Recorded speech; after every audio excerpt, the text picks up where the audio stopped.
As ações ordinárias são o tipo mais comum de ações emitidas por uma empresa. Quando uma empresa é constituída e decide levantar seu capital vendendo participações acionárias, ela emite ações ordinárias aos investidores. Os detentores de ações ordinárias são considerados coproprietários da empresa e têm certos direitos e privilégios associados à sua propriedade. Se você é novo aqui no canal, se inscreva e deixe seu like para que o YouTube entenda que o assunto é relevante e entregue esse vídeo para o máximo de pessoas.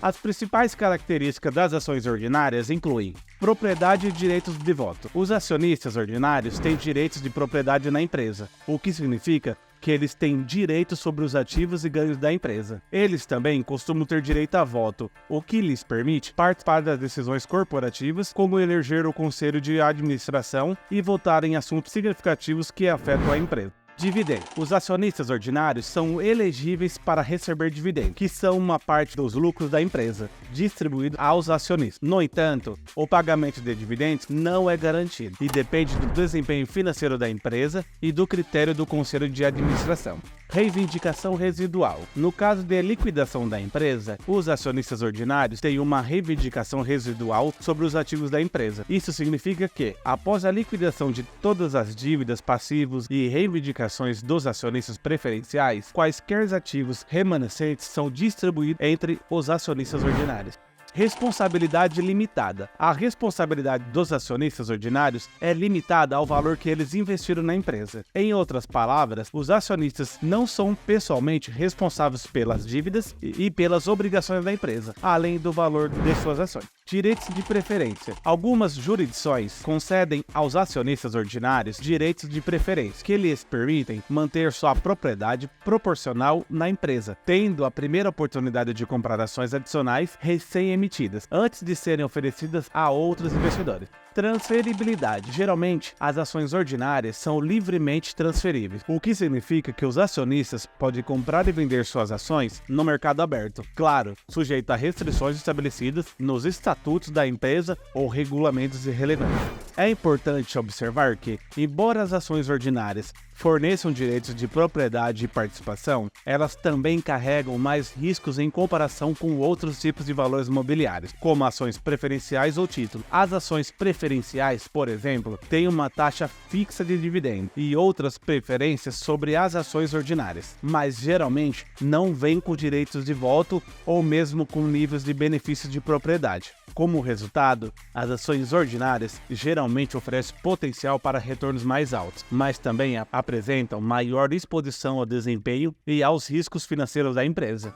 As ações preferenciais são um tipo de título patrimonial emitido por uma empresa. As empresas preferenciais possuem características que as diferenciam das ações ordinárias, que são o tipo mais comum de ação emitida pelas empresas. As ações são chamadas de preferenciais porque têm certas preferências ou direitos sobre as ações ordinárias, principalmente quando se trata de dividendos e ativos em caso de liquidação. As principais características das ações preferenciais incluem dividendo. Uma das principais vantagens das ações preferenciais é que elas têm uma taxa de dividendo fixa ou um método pré-determinado para calcular os dividendos. Esses dividendos são normalmente pagos aos acionistas preferenciais antes de quaisquer dividendos sejam distribuídos aos acionistas ordinários. Se a empresa for bem e gerar lucro suficiente, os acionistas preferenciais receberão o valor do dividendo fixo, independentemente do valor pago aos acionistas ordinários. Preferência na distribuição de ativos. No caso de liquidação ou encerramento da empresa, os acionistas preferenciais têm maior direito sobre os ativos da empresa, em comparação com os acionistas ordinários. Isso significa que, se a empresa enfrentar dificuldades financeiras e precisar liquidar seus ativos, os acionistas preferenciais são pagos antes que qualquer distribuição seja feita aos acionistas ordinários. Direitos de voto limitado. Em muitos casos, os acionistas preferenciais não têm direito a voto na empresa. Se eles tiverem direitos de voto, eles são normalmente limitados em comparação com os direitos de voto dos acionistas ordinários. Isso significa que os acionistas preferencialistas podem não ter voz na gestão da empresa ou nos processos decisórios. Exigibilidade. Algumas ações preferenciais são resgatáveis, o que significa que a empresa tem a opção de resgatar ou recomprar as ações dos acionistas a um preço especificado após um determinado período. As ações preferenciais resgatáveis conferem darem à empresa flexibilidade na administração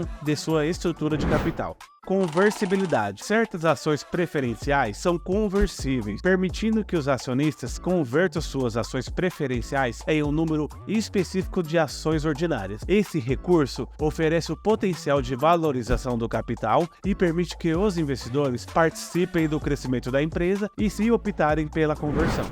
Cumulativo versus não cumulativo. As ações preferenciais podem ser classificadas como cumulativas ou não cumulativas. As ações preferenciais cumulativas acumulam dividendos não pagos, ou seja, se a empresa não puder pagar dividendos em um determinado período, os dividendos não pagos são transportados para os períodos futuros. As ações preferenciais não cumulativas não possuem essa característica, e se os dividendos não forem pagos em um determinado período, eles serão perdidos. As ações preferenciais são frequentemente consideradas um híbrido entre a dívida e patrimônio. Eles oferecem algumas características de ambos, como os dividendos fixos, que se assemelha a pagamentos de juros sobre dívida, e a participação acionária da empresa. Os investidores podem ser atraídos pelas ações preferenciais por seu potencial de renda estável e pela relativa segurança de recebimento de dividendos antes dos acionistas ordinários. No entanto, é essencial considerar os termos e características específicas de cada oferta de ações preferenciais antes de investir, pois os termos podem variar de uma empresa para outra. Ações Unit. Normalmente, as Units são criadas para gerar liquidez a uma ação. Um exemplo é quando há dois ativos, um ordinário e um preferencial, mas que os investidores estão distribuídos entre os dois e nenhum deles tem uma liquidez significativa. Logo, cria-se uma ação Unit, que é uma combinação de uma ação ordinária com uma preferencial. Significa que se uma empresa diz, por exemplo, que vai distribuir dividendos de R$1 para quem tem ações ordinárias e R$2 para quem tem uma ação preferencial, o investidor que tiver uma unit vai receber ao todo R$3 em dividendos. A codificação das ações unit possui 4 letras e mais um número, 11. Por exemplo, SAMB11, que é o Santander, TAEE11, que é a Taesa, e a Alupar, a Lup11. Um ponto de observação é não confundir com os ETFs, que também terminam com o número 11 no final. Finalizando esse tema, é bom deixar claro, antes de investir, que é aconselhável um planejamento coerente amarrado com suas metas e objetivos, conhecendo como funcionam os investimentos e identificar quais tipos de papéis se alinham com o seu perfil. Dúvidas? Respondam aí nos comentários. Não se esqueça de se inscreverem e deixar seu like. Fico no aguardo por você. Sucesso e bons investimentos!